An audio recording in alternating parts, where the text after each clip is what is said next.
আমাৰ দলৰ স্থিতি দৃষ্টিভংগী প্ৰথম দিনটোৰ প্ৰায় স্পষ্ট কোনো কাৰণতে এই যিটো লক্ষ্য এই লক্ষ্যৰ পৰা আমি ইফাল সিফাল নহয় পৰোচনা কৰিব কোনোবাই আমাক ইয়াৰ পৰা বিচলিত কৰিবলৈ চেষ্টা কৰিব কিন্তু আজিও পুনৰ এই মঞ্চৰ পৰা কৈছোঁ বিজেপিক উৎখাত কৰাৰ এইখন সংগ্ৰামত বিজেপিক উফৰাই পেলোৱাৰ এইখন সংগ্ৰামত আমাৰ দল হিচাপে আমাৰ যিমান শক্তি আছে সৰ্বোচ্চ উজাৰি আমি যুঁজিম আৰু বিজেপিক অসমৰ মাটিৰ পৰা উৎখাত কৰিম সমমৰ্যাদা সম উন্নয়ন সম অধিকাৰৰ স্বপ্ন লৈ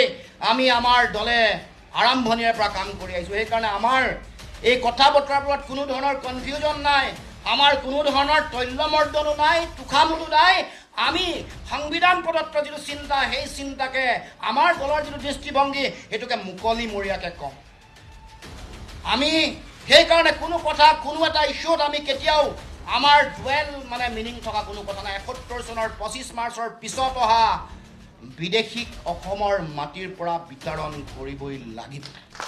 তাৰ কোনো বিকল্প নাই তাৰ কোনো যদি কিন্তু পৰন্তু নাই আমাৰ দৃষ্টিত ৫৩ বছৰৰ অচিনাকি মানুহৰ বোজা অসমৰ মাটিত জাপি দিয়াৰ মহা খলনায়কগৰাকী কোন হিমন্ত বিশ্ব শৰ্মা তেওঁলোকে কৰাৰ কাৰণে ৫৩ বছৰ অতিৰিক্ত বিদেশীৰ বোজা আমি ল'ব লগা হৈছে